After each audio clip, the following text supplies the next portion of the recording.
الأشراط الصغرى التي أخبر النبي صلى الله عليه وسلم بوقوعها. وقد جاء في الحديث الذي تقدم معنا أن النبي عليه الصلاة والسلام أخبر بأن أشراط الساعة كالعقد المنظوم، إذا سقط أولها تبعه آخرها. أول علامات الساعة الكبرى هو المهدي الذي أخبر النبي صلى الله عليه وسلم بظهوره. قال ابن القيم رحمه الله يقول: لماذا كان من نسل الحسن؟ ليش ما صار من نسل الحسين مثلا؟ الحسن تعلمون أن بعد ما انتهت الحرب، الخلاف الذي وقع بين علي ومعاوية رضي الله عنهما وعن جميع الصحابة، واغتيل علي رضي الله عنه، بايع أهل المدينة الحسن ابن علي، وكان أصلا في مشكلة بين الخليفة اللي في المدينة اللي هو علي رضي الله عنه وبين الخليفة اللي في الشام في دمشق اللي هو معاوية رضي الله عنه. فالحسن لأجل أن يخمد هذه الفتنة والخلاف ماذا فعل؟ تنازل عن الخلافة. كم استمر الخليفة؟ 6 أشهر ثم تنازل عن الخلافة. فيقول ابن القيم إن الله تعالى لأن الحسن تنازل عن الخلافة لحقن دماء المسلمين، كافأه الله تعالى بأن جعل من ذريته الخليفة الذي يجتمع الناس عليه.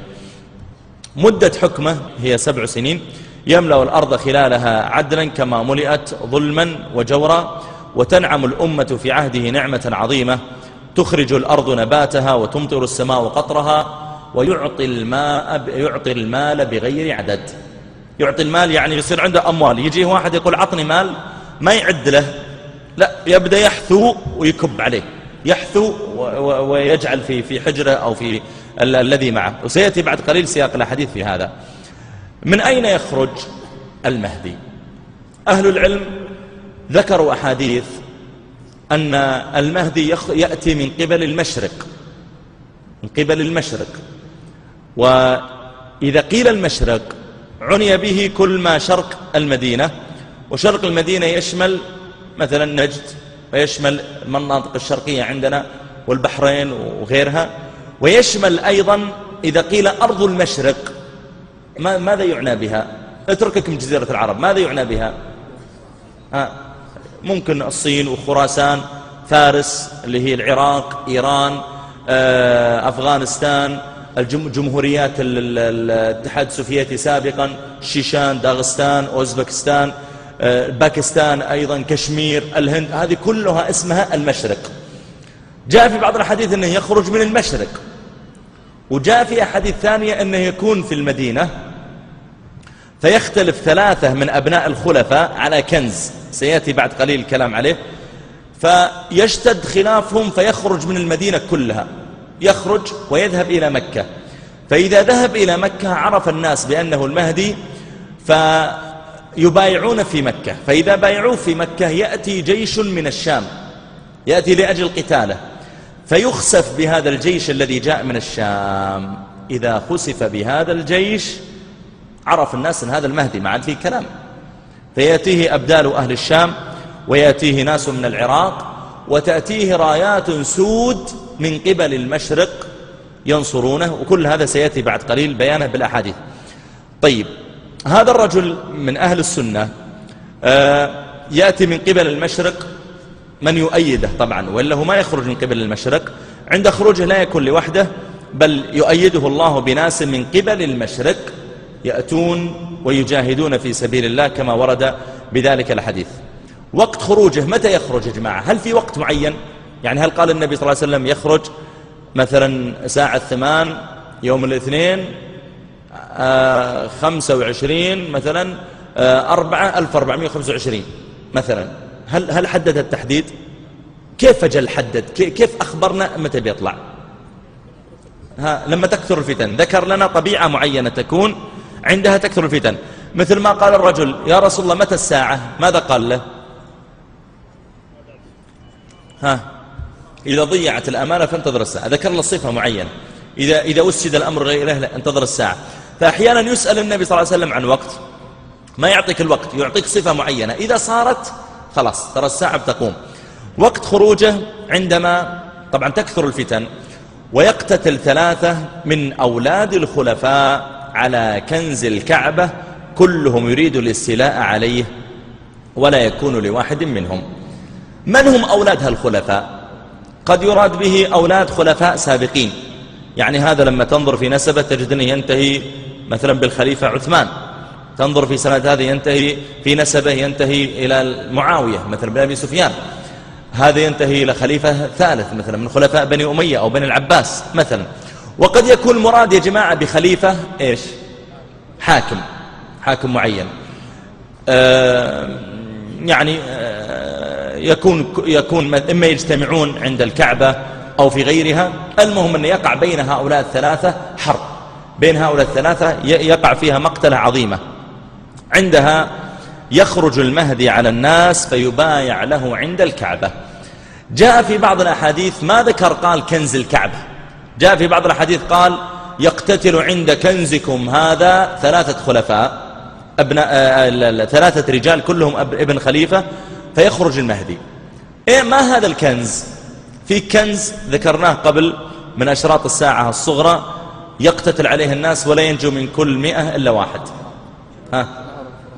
الذي عند نهر الفرات، وقيل إنه كنز تحت الكعبة، وقيل كنوز أخرى ذكرها بعض العلماء، قيل الكنز يعني الخلافة، أن كل واحد منهم يبغى يصير خليفة فيقتتل هؤلاء ال3.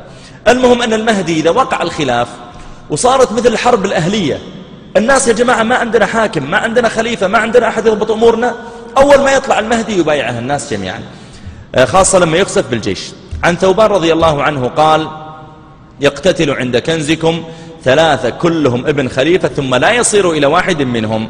الكنز تقدم أنه إما كنز الكعبة وقيل الملك وقيل كنز الفرات.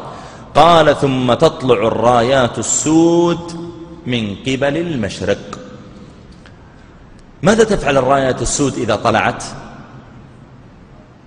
تنصر المهدي، لأن المهدي يطلع لوحده. الآن أبناء خليفة، ما دام ابن خليفة ويقتتل معناه كل واحد عنده جيش، صح؟ ابن خليفة أكيد عنده جيش. فيقول النبي صلى الله عليه وسلم المهدي هذا لما يرى المشاكل يترك المدينة كلها لهم ويقبل إلى مكة. هؤلاء قد يختلفون في المدينة النبوية، وقد يكون المراد بقول النبي صلى الله عليه وسلم يقتتل في المدينة ليس المقصود المدينة هذه النبوية، لا، أي مدينة، مثل ما جاء في الحديث لما قال صلى الله عليه وسلم إن يجتمع اليهود في يجتمع الروم في مرج دابق، قال فيخرج عليهم جيش من المدينة. قال بعض العلماء ليس المقصود بالمدينة مدينة النبي صلى الله عليه وسلم، لأن جاء حديث أخرى أن النبي صلى الله عليه وسلم يقول والمدينة يومئذ خراب ليس فيها أحد، كل الناس طلعوا منها. قالوا طيب أي مدينة يا جماعة؟ ما دام يقول بيخرج جيش من المدينة، طيب المدينة خراب، من وين يطلع؟ قالوا إذن يخرج من مدينة دمشق، هي أقرب مدينة إلى مرج دابق ممكن يخرج منها الجيش مثلا، خاصة جاء في أحاديث أن الطائفة المنصورة، الطائفة الناجية، لا تزال طائفة من أمتي ظاهرين على الحق. قيل وين؟ قال هم بالشام. جاءت أحاديث تعرض هذا.